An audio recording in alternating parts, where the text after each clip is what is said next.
तेजस्विनावधीतमस्तु मा विद्विषावहै। ओम शांति शांति शांति।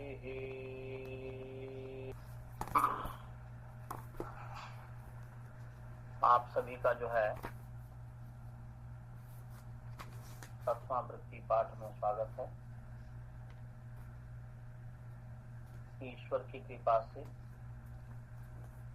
ईश्वर की अनुकंपा से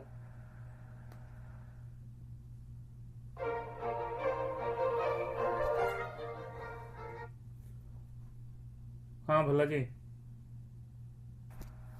हमारे साथ विले रिसाइट विद मी। ये न धौता गिरह पुंसाम विमलै शब्दवारिभिः समश्चाज्ञानजं भिन्नं तस्मै पाणिनये नमः। वाक्यकारमुपरुचिं भाष्यकारं जतिं पाणिनि सूत्रकारं च प्रणतोस्मि मुनित्रयम्। इनका भी जो म्यूट कर लें, आवाज आती है। I request all of you, please mute your Skype. अपने स्काइप को म्यूट कर लीजिए। आइए, हमने कल कुछ पढ़ाया था, पुनः उसका रिवीजन करते हुए फिर आगे बढ़ते हैं।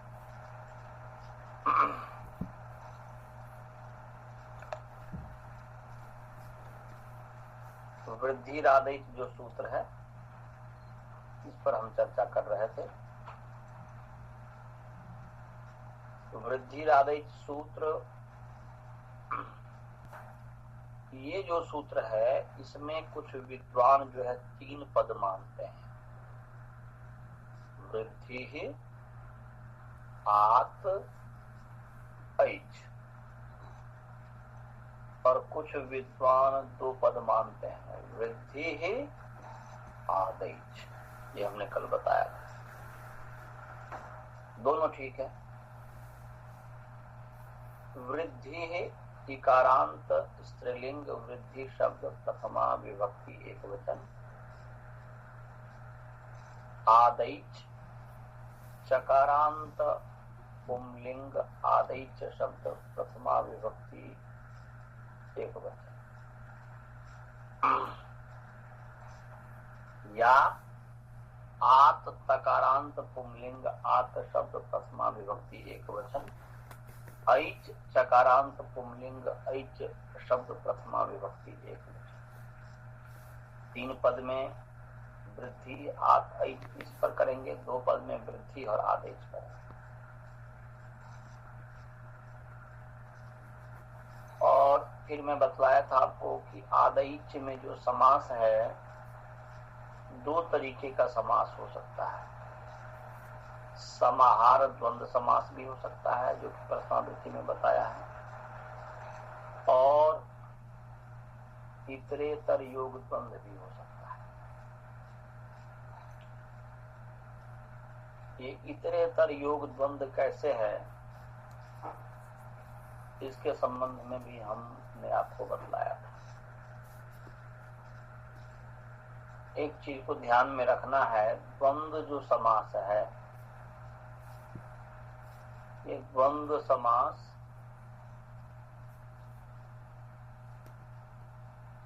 दो प्रकार का है। एक समाहार द्वंद्व है, दूसरा इतरेतर योग द्वंद्व समास है। समाहार द्वंद्व समास सदा एक वचन में होता है, और मोस्टली जो है, प्रायः जो है, नपुंसकलिंग में होता है। प्रायः इसलिए कहा कि इसका अपवाद भी है, जैसे उकालो ह्रस्व दीर्घ प्लुतः, तो ह्रस्व दीर्घ प्लुतः यह पुंलिंग परंतु है द्वंद्व समास, समाहार द्वंद्व। ह्रस्वश्च दीर्घश्च प्लुतश्च ह्रस्व दीर्घ प्लुतः, तो उकालो ह्रस्व दीर्घ प्लुतः, तो वहां पर जो है पुंलिंग परंतु है वह द्वंद्व, परंतु ज्यादातर नपुंसकलिंग में होता है। इस चीज को ध्यान में रखना है। और एक वचन में होता है। और इतरेतर युग द्वंद्व जो समास है वह सदा द्विवचन और बहुवचन में होता है। लिंग कोई भी हो सकता है, चाहे वह स्त्रीलिंग हो, चाहे वह नपुंसकलिंग हो, चाहे वह पुंलिंग हो।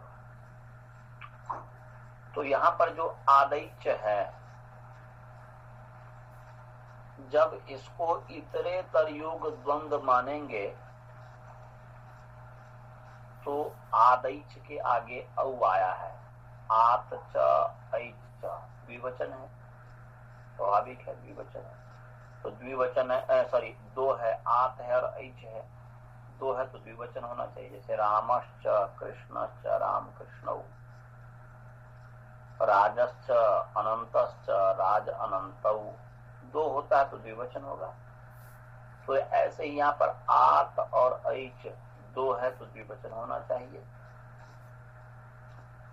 तो उसी को आधार मान करके यहाँ पर इतरेतर योग द्वंद्व करते हैं।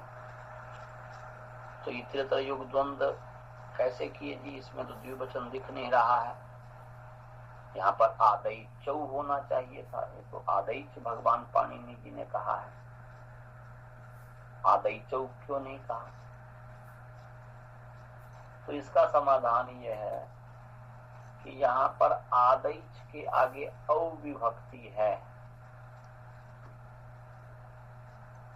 और उस औ विभक्ति के स्थान पर लुक आदेश हो गया है।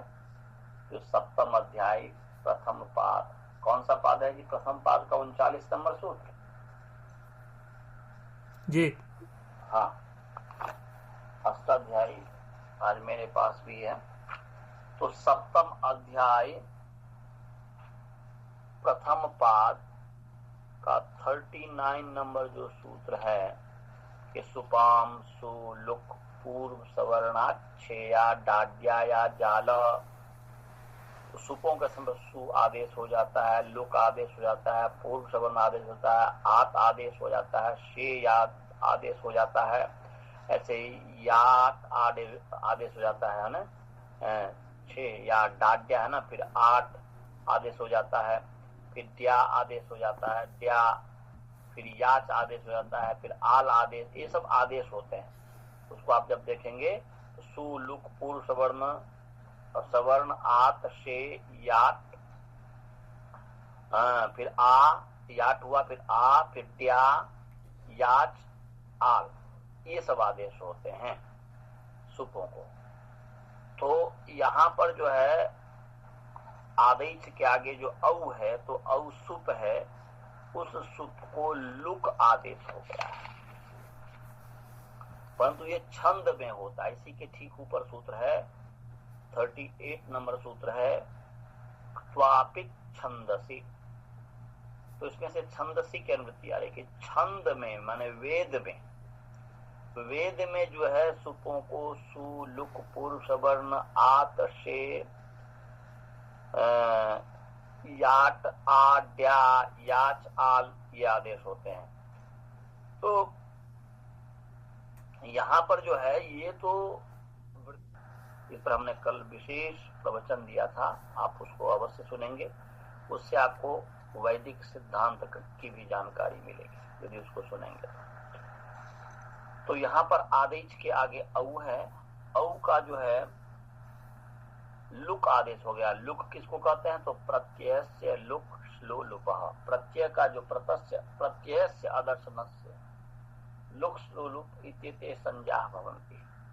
प्रत्यय का जो आदर्शन है उसका लुक श्लो लुप नाम है। तो माने न दिखाई देने का नाम, तो यहाँ पर औ समाप्त हो गया तो आदैच ही रहा। तो वैयाकरण यहाँ पर देखता है कि औ है, सामान्य व्यक्ति नहीं देख पाएगा। जैसे मैंने उदाहरण दिया था कि ऋचो अक्षरे परमे व्योमन, ऋग्वेद का मंत्र है, वहां पर व्योमन शब्द है और व्योमन का आगे नी विभक्ति है, उसका सुपाम सुलुप से जो है वो वेद है, वेद में लुप्त हो गया। परंतु वैयाकरण जानता है, विद्वान जानता है कि व्योमन का अर्थ वहां पर व्योमनी है, आकाश में। तो ऐसे ही यहाँ पर जो है औ का लोप हो गया, तो इसलिए इतरेतर योग द्वंद है, ये हमने बता दिया था। अब उसके आगे ये है कि हमारे जो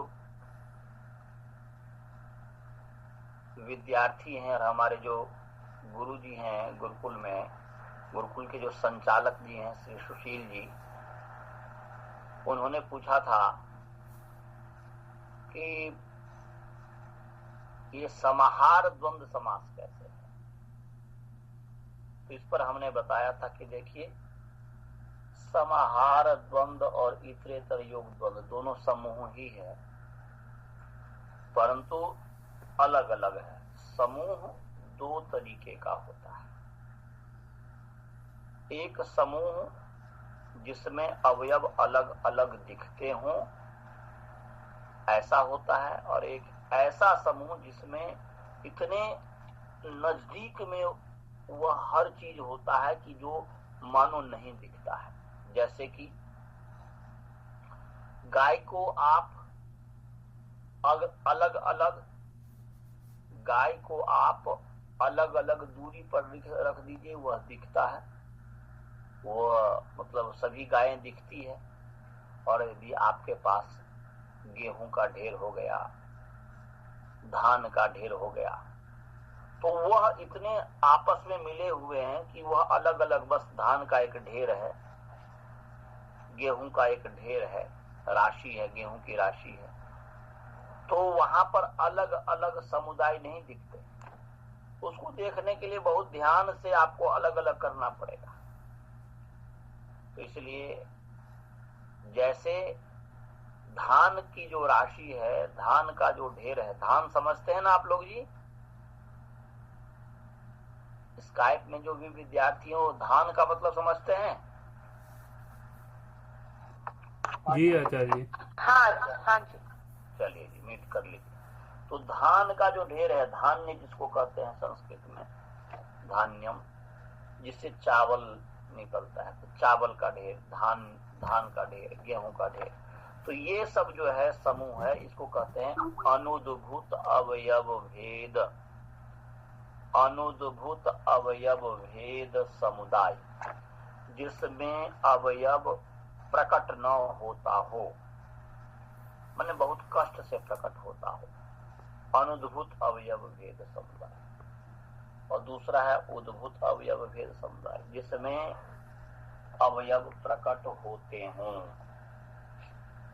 उसको कहेंगे उद्भूत अवयव भेद समुदाय।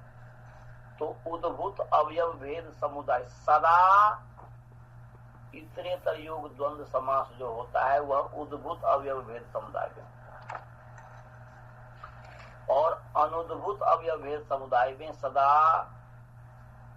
समाहार द्वंद्व समास।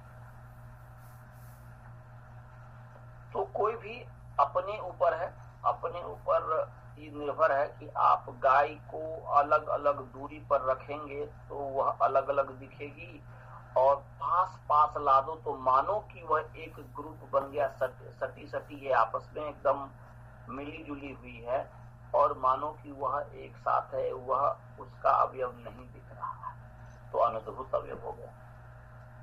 आपकी दृष्टि क्या है उस पर निर्भर है। तो ऐसे ही यहाँ पर आदैच में आपकी बुद्धि जब भेद बुद्धि है, तो उस समय आप जो है आत और ऐच को अलग अलग देख रहे हैं, तो इतरेतर योग द्वंद्व समास हो गया। और मानो आत और ऐच जब एक साथ मिल गया, हम आदैच, द में ऐ कर दिया, माने आदैच ये जो समुदाय है वो इसमें अलग अलग अवयव प्रकट नहीं हो पा रहे हैं, वह ऐसा मान के जब करेंगे तो ये समाहार द्वंद्व समास हो जाएगा।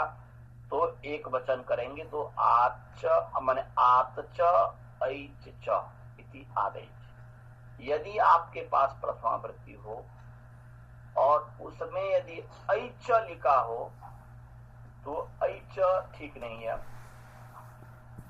माने सॉरी ऐच ठीक है, ऐच च स्तो सुनासु से त को च कर दिया, परंतु आत च जैसे है तो स्पष्ट दिखना चाहिए। आच वहां करने की आवश्यकता नहीं है, शंका हो जाए जैसे आच आइच कर देते हैं, सीधे कीजिए आत च ऐच च। यहाँ पर ऐत च जो लिखा हुआ वो गलत है, ठीक है, मैं ठीक बोल रहा था पहले ही। यहाँ पर ऐत च लिख दिया हुआ है प्रथमावृत्ति में, जो कि गलत है, उसको काट दीजिएगा या अपने यहाँ पर कॉपी में लिख लीजिएगा ऐत च गलत है। ऐच है सीधे, तो ऐत कहने की आवश्यकता ही नहीं है, तो गलत इसमें लिखा हुआ।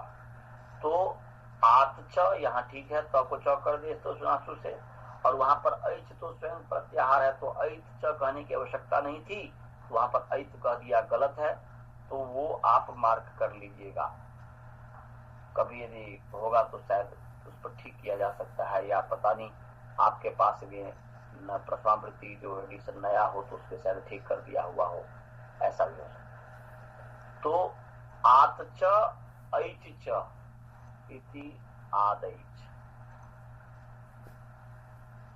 ये समाहार द्वंद्व समास हो गया। और ये जो है संज्ञा सूत्र है, जो 6 प्रकार के सूत्र हैं, संज्ञा च परिभाषा च विधि नियमेव च अतिदेशो अधिकारश्च षड्विधम सूत्र लक्षणम। श्रवण जी ये सब आपको लिखाए हुए हैं ना, आप लोग लिखे हैं कि नहीं?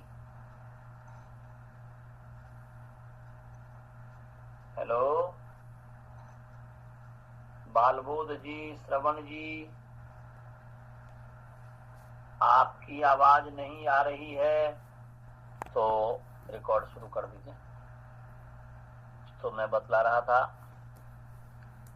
कि आदैच जो है ये अनुद्भूत अवयव भेद समुदाय वाला है, मानो कि इसमें अवयव दिखा प्रकट नहीं हो रहा है, आत और ऐच दोनों एक साथ मिल गए हुए हैं, तो ये समाहार द्वंद्व समास है। तो आत च ऐच च इति आदैच, ये समाहार द्वंद्व हो गया।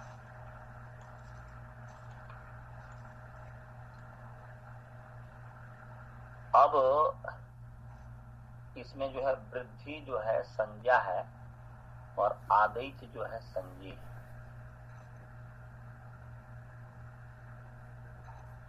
तो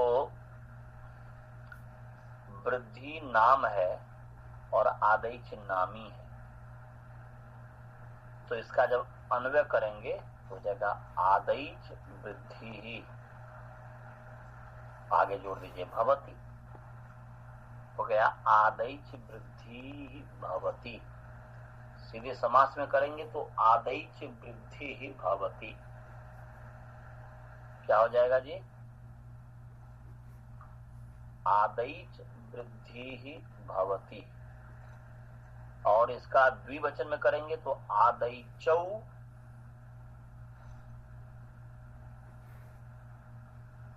वृद्धि भवतः, दीर्घ कारांत वृद्धि द्विवचन हो जाएगा। तो आदैचौ वृद्धि भवतः, जैसे राम कृष्णौ अत्र आगच्छतः, द्विवचन जब होता है तो इतरेतर योग द्वंद्व है। हम लोग जब इसकी व्याख्या करेंगे तो अपने आधार पर करेंगे, भगवान पाणिनि जी ने तो आदैच दिया हुआ है, परंतु जब इतरेतर योग द्वंद्व है तो इसको करेंगे तो आदैचौ वृद्धि भवतः, समास के आधार पर हो गया, इतरेतर योग द्वंद्व के आधार पर समाहार पर हो गया आदैच वृद्धि भवती। समझ में आ गया श्रवण जी, बालबोध जी, श्रवण जी, मनीष जी, सबको समझ में आ गया? जितना मैं बताया ये जो वृद्धि ही आदैच है, तो बस आदैच पहले, संजी पहले रखो, संज्ञा बाद में, पहले नाम तब तो नामी, बच्चा जब जन्म लेता है उसके बाद ही तब उसका नाम रखा जाता है ना जी। कोई वस्तु अस्तित्व में हो तब उसका नाम रखते हैं। तो इसीलिए आदेश को पहले ले आइए और वृद्धि को बाद में ले आइए, मतलब ले जाइए। तो आदेश वृद्धि ही भवती, भवती जोड़ देना है। आदेश जो है, आदेश के आगे औ आया, सुपाम सुलुक से लुक हो गया है। आच माने आत च ऐच च इति आदेश, ये इतरेतर योग द्वंद है। कैसे है?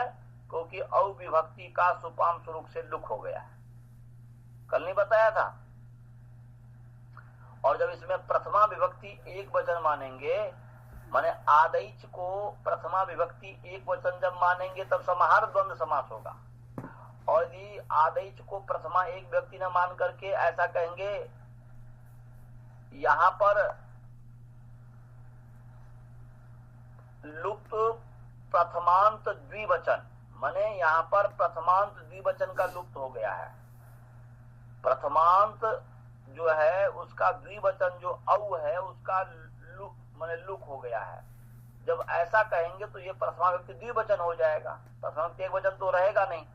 आदेश बोलेंगे एक वचन, द्विवचन कैसे? तो औ का लुक हो गया, इसलिए प्रथमांत, लुप्त प्रथमांत निर्देश कहेंगे। लुप्त प्रथमांत द्विवचन का निर्देश है।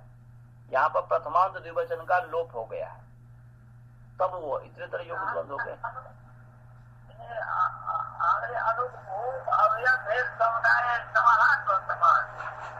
अनुद्भूत अवयव भेद समुदाय सदा समाहार द्वंद समास होता है, और उद्भूत अवयव भेद समुदाय सदा इतरेतर योग द्वंद होता है। तो आप किसी भी समूह को दो रूप, एक माने समूह को दो भाग में नहीं बांट सकते हैं। आपके पास जो ब्रह्मचारी है, ब्रह्मचारी को दूर दूर रख करके ग्रुप में अलग अलग दिखेगा कि नहीं?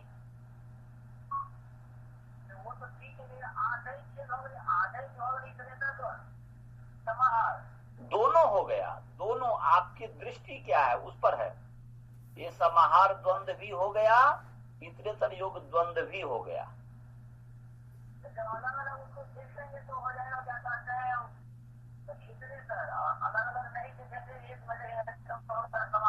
माने मानो कि ऐसा समूह, आदेश तो समूह हो गया, मिल गया हुआ है ना एक साथ। तो यदि आपकी दृष्टि ऐसा है कि ये एक साथ घुले मिले हुए हैं, तब जो है समाहार। और आपको ऐसा दिखे कि ये समूह तो है परंतु उसमें आ अलग दिख रहा है, ऐच अलग दिख रहा है, ऐसा यदि आपके मन में भावना होगी तो जगह इतरेतर। अपने हिसाब से दोनों ठीक है, माने समाहार द्वंद भी ठीक है और इतरेतर योग द्वंद भी ठीक है। समझ में आ गया? तो अब मैं बता रहा था, म्यूट मत कीजिए आप। और फिर मैं बता रहा था कि आप इसका अर्थ जो करेंगे तो पहले बताइए, पहले नाम होता है कि पहले नामी होता है?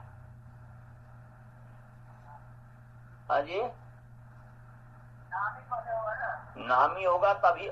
एक अलग चीज है कि जो है आप मन में नाम सोचे हुए हैं, परंतु नामी को ध्यान में रख करके ही नाम सोचे हुए हैं। यदि नामी ना हो, बच्चा पेट में होता है तब भी हम उसका जो नाम रखते हैं तो वह उस नामी को ध्यान, पहले बुद्धि में नामी आया, उसके बाद नहीं भी जन्म हुआ है, पेट में ही है, तब भी जब तक मस्तिष्क में नामी नहीं आएगा तब तक नाम नहीं होगा कि नहीं? यदि मान लीजिए किसी ने विवाह किया, अभी संतान भी नहीं हुआ है, परंतु वह मन में सोचता है कि मेरा पुत्र यदि होगा तो ये रखेंगे नाम, पुत्री होगा तो ये रखेंगे नाम, तो पहले उसके मस्तिष्क में नामी आया, वस्तु आया, तभी तो जो है उसका नाम रखा गया ना जी। तो नामी पहले नाम बाद में, इसीलिए आदेश को पहले ले आइए, वृद्धि को बाद में दे दीजिए। नहीं समझे? तो क्या बन गया? अब क्या बन गया? आदेश वृद्धि। क्या बन गया? और उसके आगे जोड़ दो भवती स्यात्, भवतु कुछ भी जोड़ दीजिए तो भवती तो हो गया आदैच वृद्धि ही भवती, अर्थ बन गया। नहीं समझे? अर्थ क्या बन गया? भवती। बहुत सुंदर। और जब आप इतरेतर योग द्वंद्व कर रहे हो आदैच को, तब अपने शब्दों में जो बोलोगे तो होगा आदैचौ वृद्धि भवतः। भवतः फिर द्विवचन हो गया तो फिर भवतः जोड़ना पड़ेगा ना। आदैचौ वृद्धि भवतः। समझ में आ गया? समझ में आ गया आप लोगों को? आदैच सरल चीज है, क्योंकि आप लोगों ने पढ़ा हुआ है संस्कृत। क्योंकि द्विवचन होगा तो द्विवचन की क्रिया होगी। कर्ता के अनुसार क्रिया का वचन पुरुष होता है। कर्ता यदि द्विवचन में होगा तो क्रिया भी द्विवचन में होगा। और तो यहाँ पर जब आदैचौ हमने जब द्विवचन कर दिया तो क्रिया भवता भी द्विवचन होगा ना जी। तो आदैचौ वृद्धि भवतः। नहीं समझ में आया? यदि मैं आपसे बोलूं बालबोध जी की राम और कृष्ण आते हैं, संस्कृत बनाओ।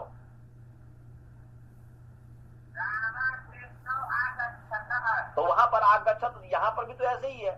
जैसे राम कृष्ण नहीं, राम कृष्ण समास करोगे तो राम कृष्ण, नहीं तो समास नहीं करोगे तो राम च कृष्ण च आगच्छत या राम कृष्ण च आगच्छत। तीन तरीके से आप बना सकते हैं उसका अनुवाद। राम कृष्ण च आगच्छत, राम च कृष्ण च आगच्छत और राम कृष्ण आगच्छत। तो वहां पर दो है इसलिए द्विवचन आगच्छत किए कि नहीं। तो ऐसे ही यहाँ पर आपको मैं बोल रहा हूं कि आतरैच दो है तो आदैचौ वृद्धि भवतः। तो इसमें क्या नहीं समझ में आया? कौन सा हमने बहुत बड़ी बात कह दी? नहीं समझ में आया क्या? तो दो तरीके का अर्थ बताया। पहला अर्थ क्या है? समाहार द्वंद्व समास के आधार पर क्या अर्थ होगा?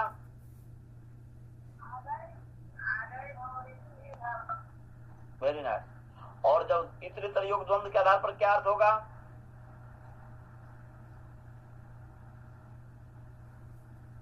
बोलो। इतरेतर योग द्वंद्व के आधार पर क्या अर्थ होगा?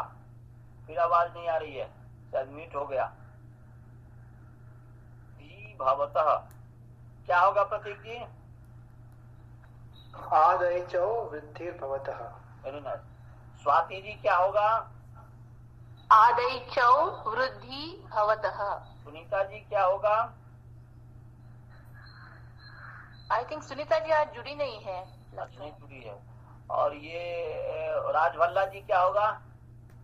आदैचौ वृद्धि भवतः। Very nice. सबको आ गया इसका मतलब। और हमारे गुरुकुल में सबको आया कि नहीं? आदैचौ वृद्धि भवतः। मेरी आवाज आ रही है वहां पे, उनकी आवाज मुझे नहीं आ रही है। चलिए, तो आदैचौ वृद्धि भवतः ये कर दिया समास के आधार पर। समाहार होगा तो आदैच वृद्धि भवती, जब इतरेतर योगदान होगा तो आदैचौ वृद्धि भवतः ये हो गया। अब यदि तीन पद जैसे मान रहे हैं, वृद्धि आत ऐच, तो क्या हो जाएगा? आत ऐच च,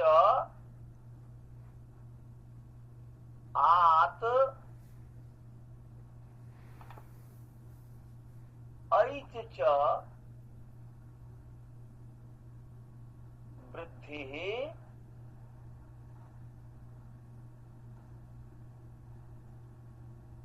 भवति। आत ऐच च वृद्धि भवति। ये अलग अलग करेंगे जब, तो आत ऐच च वृद्धि भवति, ऐसा भी हो सकता है। और आत ऐच च वृद्धि भवतः भी हो सकता है, क्योंकि दो है। रामः कृष्णः च आगच्छति भी हो सकता है, और रामः कृष्णः च आगच्छतः भी हो सकता है। जब रामः कृष्ण दो को लिया, राम और कृष्ण, ये दोनों मन में भावना है, तो वह दोनों को एक साथ क्रिया के साथ जोड़ रहे हैं, तब तो भवतः हो जाएगा, रामः कृष्णः च आगच्छतः हो जाएगा। और यदि रामः कृष्णः च आगच्छतः, रामः च कृष्णः च आगच्छतः, ऐसा जब कहते हैं, अगर रामः को भी आप आगच्छति के साथ जोड़ रहे हैं और कृष्ण को भी जोड़ रहे हैं, तो रामः कृष्णः च आगच्छति, माने आगच्छति का संबंध राम के साथ भी है, आगच्छति का संबंध कृष्ण के साथ भी है। तो ऐसे ही वृद्धि राधैच में आत का संबंध भवती के साथ है, ऐच का संबंध भवती के साथ है। जब दोनों का संबंध भवती के साथ अलग अलग कर रहे हैं, तब हो जाएगा आत ऐच च वृद्धि भवती।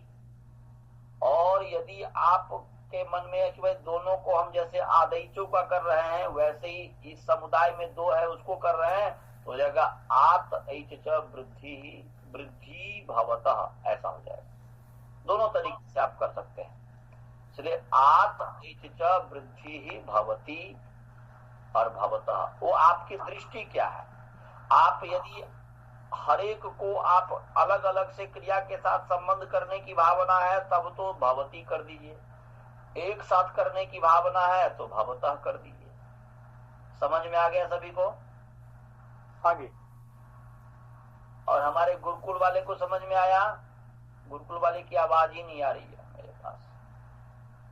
कट गया वक्त से लगता है। नहीं, कटा तो नहीं है, वो क्या है, वहां पे कभी कभी ये हो जाता है, अव्यवस्था हो जाती है। वो टावर गांव है ना, शहर तो है नहीं, इसलिए इस तरीके से। तो हमें लग रहा है कि समझ में आ गया होगा। समझ में आ गया श्रवण जी, बालबोध जी, मनीष जी? आत ऐच च वृद्धि भवति भवतः, आदैच वृद्धि भवति आदैचो वृद्धि भवतः।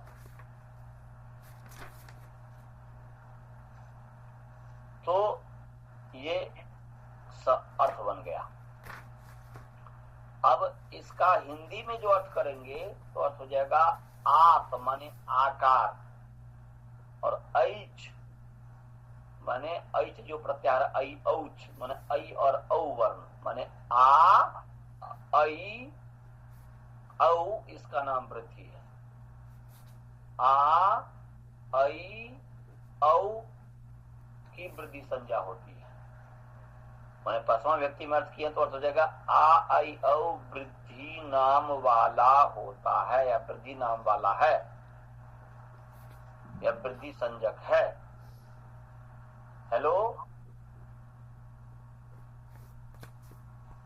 श्रवण जी? तो आत माने आकार, ऐच माने ऐ और औ। तो आ ऐ औ ये वृद्धि संजक हैं, अर्थात इसकी वृद्धि संज्ञा होती है। आ ऐ औ का नाम वृद्धि है। ये इसका हिंदी में अर्थ हुआ। सभी लोग समझ गए हिंदी में क्या इसका अर्थ हुआ? जी। आगे।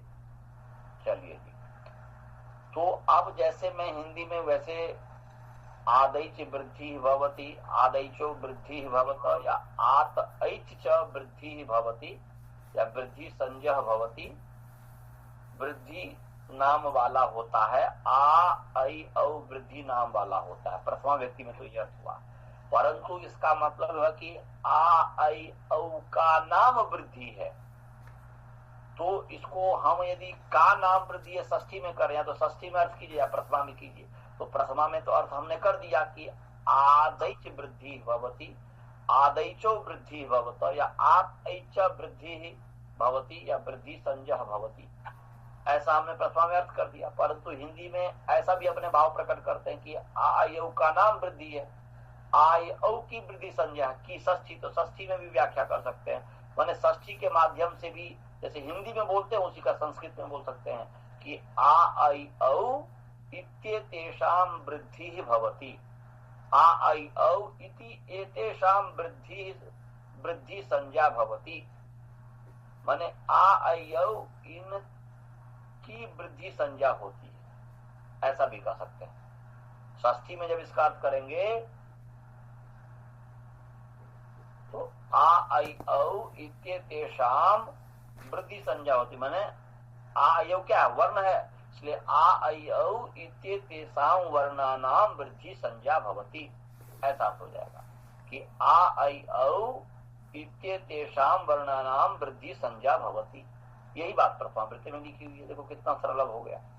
पहले प्रथमा माने पहले सूत्रार्थ क्या, आदैच वृद्धि भवति, आदैचो वृद्धि भवत, आतैच वृद्धि भवत माने वृद्धि भवति या वृद्धि भवत या वृद्धि संजह भवति।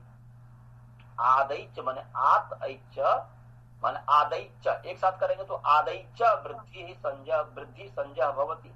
आयु की वृद्धि संजय, आयु वृद्धि संजक है या होता है, वृद्धि नाम वाला होता है। अब इसको ऐसा भी कह सकते हैं कि आयु की वृद्धि संज्ञा होती है तो आयु इति एतेषां वृद्धि भवति, वृद्धि संज्ञा भवति। अब आयु क्या वर्ण है तो आयु इति एतेषां वर्णानां वृद्धि संज्ञा भवति, ये अर्थ हो गया। तो प्रथमा वृत्ति का समझ में आ गया जी कैसे अर्थ निकला प्रथमा वृत्ति में जो लिखा हुआ है जी। तो अब इसके आधार पर आप मस्तिष्क में ले आइएगा, याद कर लीजिएगा, अच्छी बात है। हम जितना भी आपको बस मूल सूत्र कैसे अर्थ करता है उस पर ध्यान देना। तो ये आज हमने आपको वृद्धि आदेश का अर्थ बताया। अब जो है आत में तो क्यों पढ़ा है ये हम समझाएंगे, कल समझाएंगे, क्योंकि वो भी समझना जरूरी है कि वृद्धि आदेश में आप है, आप में तो पढ़ने की आवश्यकता क्या है, तो क्यों पढ़ा। तो इस पर हम कल जो है तपरकरण जो है ये क्यों किया है तपर, सो कल हम समझाएंगे। आज यहीं पर हम पाठ रखते हैं और आप लोगों को यदि कोई शंका हो या कोई प्रश्न हो तो पूछ सकते हैं, तो मंत्र पाठ करते हैं। आचार्य जी, हाँ जी बोलिए। वृद्धि तो वो सुनने में तो हरि ही जैसा भी लगता है, तो उसको स्त्रीलिंग क्यों लिया, पुल्लिंग क्यों नहीं लिया? बहुत सुंदर। वृद्ध धातु से तीन प्रत्यय स्त्रीलिंग में होता है, इसलिए मंत्र पाठ करते हैं। ओम पूर्णमदः पूर्णमिदं पूर्णात् पूर्णमुदच्यते पूर्णस्य पूर्णमादाय पूर्णमेवावशिष्यते। ओम शांति शांति शांति। सभी को सादर नमस्ते। नमस्ते आचार्य जी। नमस्ते।